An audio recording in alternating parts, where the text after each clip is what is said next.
साथ ही अखिलेश जैन हैं, technical IQ के फाउंडर हैं। अब तीनों मेहमानों का बहुत बहुत शुक्रिया। और आगे हमारा भाव ट्रेड कर रहा है। अखिलेश जी, क्या लग रहा है, क्रूड में कितनी तेजी आपको चार्ट पर और दिख रही है? नमस्ते विष्णु जी। देखिए, काफी इनिशियल डेज से ही चार्ट्स पर और जिस तरह से फंडामेंटल्स डेवलप हो रहे हैं, और मेन कंसर्न इज दैट कि जो geopolitical tension round around middle east में हो रही है, तो वहां से एक बहुत ज्यादा अनसर्टेनिटी है कि यहाँ पे कुछ बड़ा, जैसे ईरान के एंड से एक डिक्लेरेशन भी आया कि वो कुछ काइंड ऑफ एक्शन लेंगे। तो इस तरह की अनसर्टेनिटीज के कारण और कहीं ना कहीं जो डिमांड निकल रही है, तो क्रूड ने एक बहुत ज्यादा फ्रिमनेस पकड़ रखी है। और ऐसा लग रहा है कि ये मार्केट अभी भी कुशन रखता है। और मुझे लगता है कि इसमें चांसेस है, नाइमेक्स क्रूड की बात करें तो अभी भी $3 से $4 अप्रोक्सीमेट $89 तक ये टेस्ट करने की पॉसिबिलिटीज है। तो ट्रेड करते हैं तो डिप्स ऑन बाय की रणनीति रखें इसके अंदर, जब तक ये वायदा 7070 के नीचे या नाइमेक्स में 84.50 के नीचे नहीं जाता। इंट्राडे अगर आप ट्रेड कर रहे हैं तो आप करंट भाव पे भी इसको बाय कर सकते हैं। 7215 का इसमें स्टॉप लॉस लगाएं। मुझे लगता है ग्रेजुअली भाव 7335 से लेकर 7450 तक की रेंज में देखने को मिलने चाहिए। इंटरडे के लिए स्टॉप लॉस को जरूर फॉलो करें। जी, आप बताइए अखिलेश जी, आपको क्या लग रहा है यहां से? देखिए, बिल्कुल नो डाउट, जैसा वीरेंद्र जी कह रहे हैं और बेसिकली भूपेश जी कह रहे हैं, तो यस नो डाउट यहाँ पर कॉमेक्स के अंदर 2310 एक बैरियर है जहां से लगता है कि मार्केट में भी साइडवेज हो जाए। बट मुझे इसके लिए लगता है कि because after four years of breakout, और चांदी ने भी रिसेंट एक ब्रेकआउट किया है लॉन्ग टर्म चार्ट पे 25.75, तो मुझे लगता नहीं है कि ये दोनों ही commodities because macro economic fundamental से ड्रिवन है। हम हर हर हर एंड पे अभी इश्यूज देख रहे हैं और ये इश्यूज जल्दी सेटल होने वाले नहीं लगते।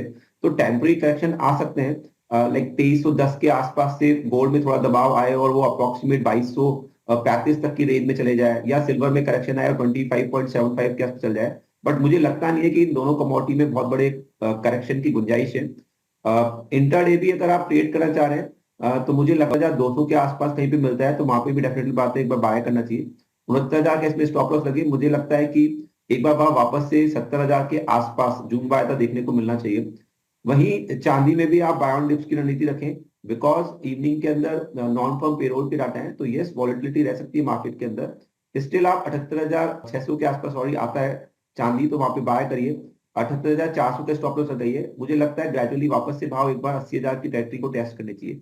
दोनों ही कमोडिटीज थोड़े टाइम के लिए साइडवेज रह सकती है, बट मुझे लगता है कि जो ओवरऑल सिनेरियो काफी ज्यादा बुलिश है।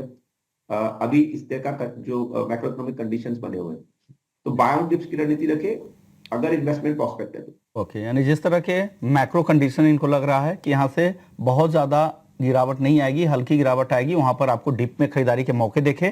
कॉल एक बार अखिलेश जी की बता देता हूं, 69,200 के लेवल पे गोल्ड खरीदना है। टारगेट इनका है 69,800, फिर 70,100 का, और स्टॉप लॉस इस ट्रेड में लगाना है 69,000 रुपए का।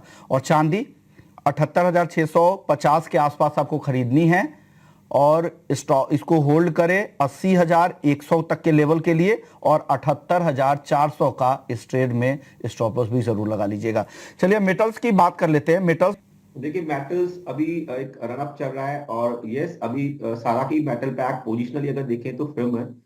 वीरेंद्र सर की बात से एकदम सहमत हूँ, ऊपर के लेवल से थोड़ा बहुत मुनाफा वसूली हो सकती है, बट मैं रिकमेंड करूंगा कि नीचे अगर करेक्शन आता है तो घटे में आप बाय करके काम करें। स्पेशली भी मिलता है तो वहां पे बाई की रणनीति रखें। मुझे लगता है जल्दी भाव हमको 820 और नए हाईज बनते दिखेंगे। वहीं जिंक में मई वायदे की बात कर रहा हूँ, नेक्स्ट कॉन्ट्रैक्ट की। जब तक भाव 227 के ऊपर है, ये वायदे को बाय करके रखना चाहिए। ऊपर मुझे लग रहा है 245 तक भाव मिलने चाहिए। हालांकि यहाँ पे एकदम जंप ना करे, है ना, not just like a FOMO trading की कुछ चीज मिस हो रही है।